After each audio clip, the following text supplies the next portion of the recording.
পঞ্চম শ্রেণী প্রিয় শিক্ষার্থী এসএলদার স্যার ইউটিউব চ্যানেল থেকে তোমাদের সবাইকে স্বাগতম। আজকে তোমাদের জন্য একটি নতুন ভিডিও নিয়ে এসেছি। বাংলা মডেল প্রশ্ন 3 নম্বর, যে 30 মার্কের একটি স্কুলের প্রশ্ন আমি বিশ্লেষণ সহ সম্পূর্ণ সমাধান দেখাবো তোমাদের ওই ভিডিওতে। তোমরা যারা এখনও আমার চ্যানেলটিকে সাবস্ক্রাইব করনি তারা এখনই চ্যানেলটিকে সাবস্ক্রাইব করে বেল আইকনটি প্রেস করে দাও। এখানে দেখতে পাচ্ছ তোমরা যে প্রশ্নটি আসছে, নাই বিদ্যা মন্দির এইচএস, এটা ফার্স্ট ল্যাঙ্গুয়েজ, যেটা ক্লাস 5। আমি যদি একটু বড় করে দেখাই তাহলে তোমরা দেখতে পারবে নিহান অলিনী বিদ্যা মন্দির। ঠিক আছে, তাহলে আমরা এক এক করে প্রশ্নগুলি সম্পূর্ণ দেখে নিলাম, এবার উত্তর দেখব। উত্তর দেখার আগে আমি প্রশ্নটা আবার একটু ক্লিয়ার করে দেখাই দিচ্ছি।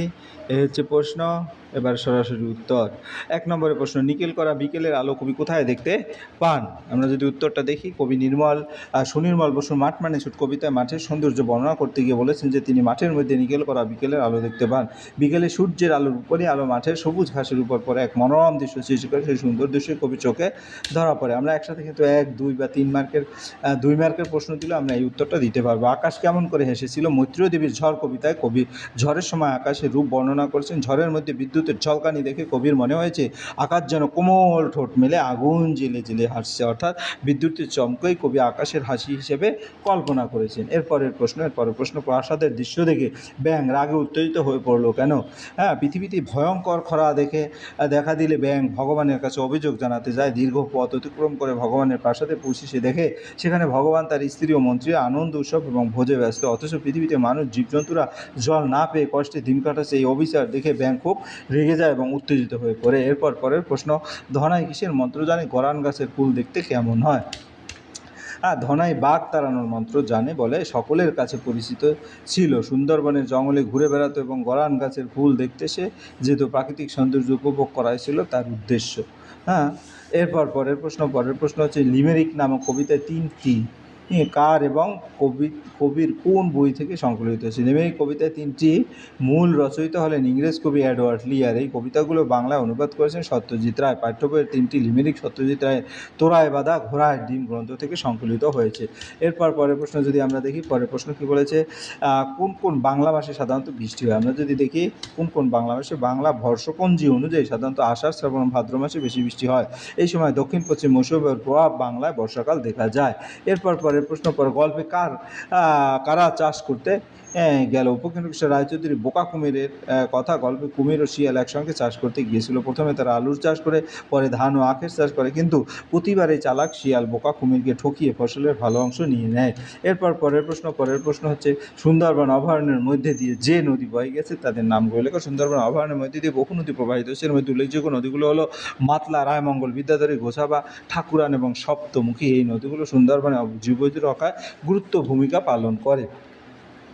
শেষ পর্যন্ত ফণিমনসা কেমন পাতা চাইল নিজের জন্য? প্রথমে ফণিমনসা সোনার পাতা, পরে কাচের পাতা এবং তারপর পালং শাকের মতো নরম সবুজ পাতা চেয়েছিল, কিন্তু প্রত্যেক ক্ষেত্রে সে বিপদের সম্মুখীন হয়। শেষে সে বুঝতে পারে নিজের স্বাভাবিক রূপে সবচেয়ে ভালো, তাই সে বনের পরীর কাছে নিজের কাটাপাড়া সুশালো পাতাগুলো ফিরিয়ে দিতে অনুরোধ করে।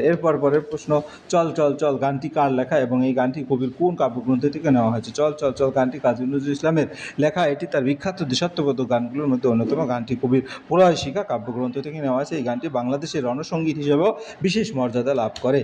পরের প্রশ্ন, ক স্তম্ভের সঙ্গে খ স্তম্ভ মিলকরণ দেখাও। তাহলে ক স্তম্ভ আমরা যদি একটু দেখি, এখানে মিল, ছেলেবেলা, শৈশব, চল মাছ ধরি গিয়ে, নতুন বছরে নতুন জলে, ঝড় হচ্ছে প্রবল হাওয়া, নাস্তা হচ্ছে জলখাবার এবং বন হচ্ছে অরণ্য। এভাবে তোমরা উত্তরটা দেখে নিবে। এরপরে অর্থ লেখো। আফসোস, ডিঙি, প্রাসাদ, পোক্ত এবং নিখিল। আমরা যদি একটা একটা করে অর্থ দিই, আফসোস অনুশোচনা বা আফসোস ডিঙি ছোট নৌকা, তারপর প্রাসাদ দেবতার উদ্দেশ্যে নিবেদিত খাদ্য, পোক্ত শক্ত দৃঢ় বা মজবুত, নিকেল হচ্ছে রূপালী বর্ণের উজ্জ্বল ধাতু। পরের প্রশ্ন কি বলেছে, নিচের বাক্যগুলো তোমার মূল ভাষা, বাক্যগুলো মূর্ছিত ভাববাচক পদগুলো বদলে বাক্যগুলো পুনরায় লেখো। রমেশের দাদা কলেজের অধ্যাপক, রমেশের জ্যৈষ্ঠ ভ্রাতা কলেজের অধ্যাপক। বৃদ্ধের আগমনে শিক্ষক মহাশয় উঠে দাঁড়ালেন। প্রবীণের আগমনে শিক্ষক মহাশয় উঠে দাঁড়ালেন। সুমনের দাদু একটি পত্রিকার প্রকাশক, সুমনের পিতামহ একটি পত্রিকার প্রকাশক। এভাবে করে সুন্দর করে লিখে দেবে। পরের প্রশ্ন, লিঙ্গ কাকে বলে? লিঙ্গ কত প্রকার ও কী কী? তো লিঙ্গ কাকে বলে? বাংলা ব্যাকরণ যে বৈশিষ্ট্যের দ্বারা কোনো প্রাণী বা বস্তুর স্ত্রী পুরুষ অথবা উভয় বা বোঝানো হয় তাকে লিঙ্গ বলে। লিঙ্গ 4 প্রকার। পুংলিঙ্গ পুরুষ জাতিকে বোঝায়, যেমন উদাহরণ বালক, রাজা, শিক্ষক। স্ত্রীলিঙ্গ নারী জাতিকে বোঝায়, যেমন উদাহরণ বালিকা, রানী, শিক্ষিকা।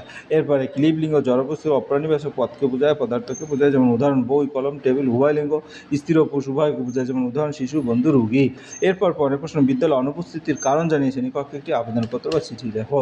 তাহলে আমরা যদি দেখি প্রাপক শ্রেণী শিক্ষক মহাশয় নিহালিনী বিদ্যা মন্দির, এটা নিহালিনী বিদ্যা মন্দির উচ্চ মাধ্যমিক, যেটা বিষয় বিদ্যালয় অনুপস্থিতির জন্য ছুটির আবেদন। মহাশয় বিনীত নিবেদন এই যে আমি আপনার বিদ্যালয়ের সপ্তম শ্রেণীর একজন ছাত্র। তোমরা যে ক্লাসে পঞ্চম শ্রেণীর সপ্তম শ্রেণী, গত 10ই জুলাই 2025 থেকে 12ই জুলাই 2025 পর্যন্ত আমি প্রবল জ্বরে আক্রান্ত। তোমরা 26 দিয়ে দেবে। চিকিৎসা পরামর্শ অনুযায়ী আমাকে সম্পূর্ণ বিশ্রাম থাকতে হয়েছিল, সেই কারণে উক্ত দিনগুলো বিদ্যালয়ে উপস্থিত হতে পারিনি। বর্তমানে আমি সম্পূর্ণ সুস্থ হয়ে পুনরায় বিদ্যালয়ে উপস্থিত হয়েছি, তাই আমার অনুপস্থিতির বিষয়টি ক্ষমাসুন্দর দৃষ্টিতে বিবেচনা করে আমাকে ছুটি মঞ্জুর করার জন্য আপনার নিকট বিশেষভাবে আবেদন জানাচ্ছি। ধন্যবাদ। অন্তে আপনার বাধ্যগত ছাত্র, তোমার নাম লিখবে, যে আপনার যে নাম সেটা লিখবে, নাম, শ্রেণী, রোল, এভাবে তোমরা উত্তরটা দিয়ে দেবে। এই ছিল এই ভিডিওর সামগ্রিক আদ্যপান্ত। আশা করি ভিডিওটি মনোযোগ সহকারে দেখলে ফুল প্রশ্নই কিন্তু ক্লিয়ার বুঝতে পারবে।